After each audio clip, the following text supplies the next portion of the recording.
All right, let's jump right into this explainer. Picture this. Two absolutely gigantic men stepping into a circle. The first one to step out or fall down loses the match. You instantly know we're talking about sumo, right? It's deeply, uniquely Japanese. In fact, Japan is literally the only place in the world where it's a professional sport. But here is the wild twist we're diving into today. This deeply traditional, essentially sacred Japanese practice has somehow become completely dominated by absolute outsiders. So we're going to break down exactly how it started, how it evolved, and what it means for an ancient tradition when its greatest champions aren't actually from the culture that created it. Okay, think about the number 6 for a second. Out of the last 10 wrestlers to claim sumo's absolute highest ranking over the past 25 years, a massive 6 of them are not from Japan. For a sport that is fiercely protective of its national identity, that's not just a change, that's a seismic demographic shift. But honestly, the real shocker isn't just that these champions are foreigners, it's that all 6 of them hail from the exact same foreign country.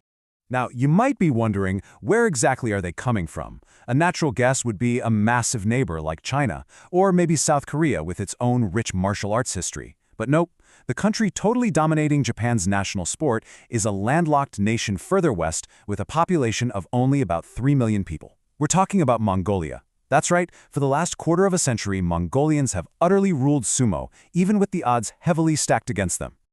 To really wrap our heads around why this Mongolian takeover is so mind-blowing, we first have to understand the ultimate pinnacle of the sport, the Yokozuna. To become a Yokozuna, a grand champion, you have to win 2 or more major tournaments in a row. It's an incredibly rare achievement handed down by a special council. But here's the kicker, and this is absolutely crucial. It is not just about winning. A Yokozuna is basically mandated to act with total perfection, discipline, and stoicism, both in and out of the arena. And the cultural stakes of that moral standard are off the charts. As Tenma Toma from the channel Sumo Stew points out, sumo is not a sport. It's religion in a form of a sport. You see, sumo is fundamentally intertwined with Shinto, Japan's indigenous religion.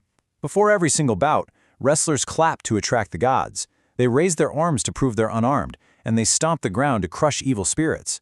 So, to the Japanese public, these guys aren't just elite athletes. They're essentially expected to be living saints. It's an unimaginable cultural weight.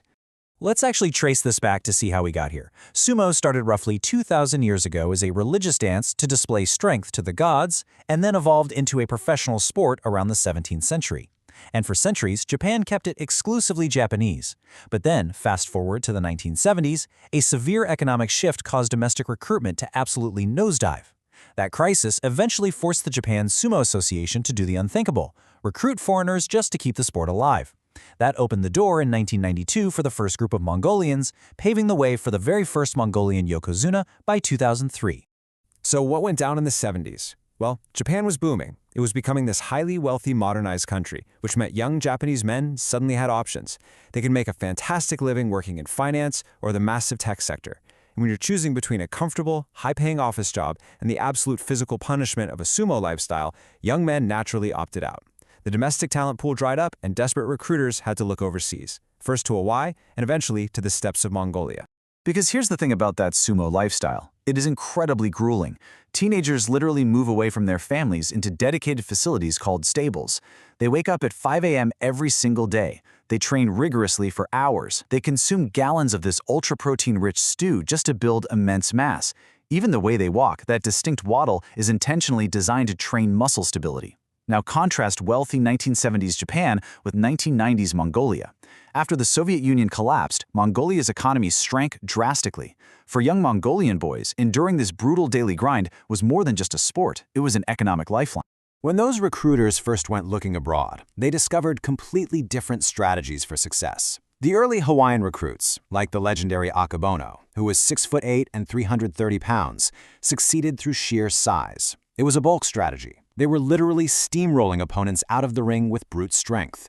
But when the Mongolians arrived, they brought something completely different to the table, the tactical foundation of their own national wrestling style, known as boch. The Mongolians completely flipped the script on sumo tactics. Physically, they tended to be taller with longer limbs, giving them this incredible reach. They were leaner, lighter, and so much quicker than traditional wrestlers. Drawing from that boki background, they utilized these peculiar moves known as the 13 tricks of man. Instead of just relying on bulk, they focused on leverage. They flawlessly executed ancient techniques, like the leg hook, completely neutralizing heavier Japanese wrestlers by actually turning their massive opponent's own weight against them. It was a total game changer. And this tactical superiority led to a statistical anomaly that is frankly hard to believe. Just to put this into perspective, let's look at 2016.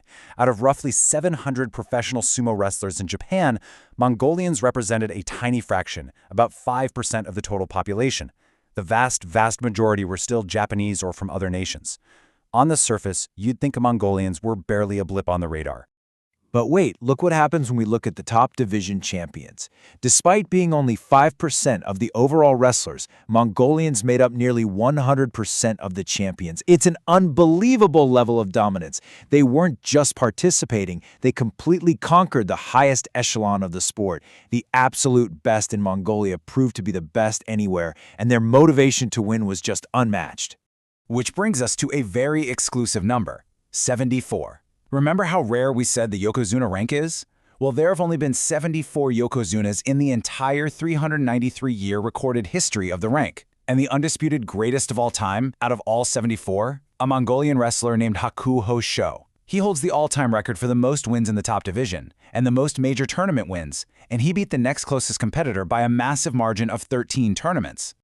Now, you can probably guess this whole takeover didn't exactly happen smoothly.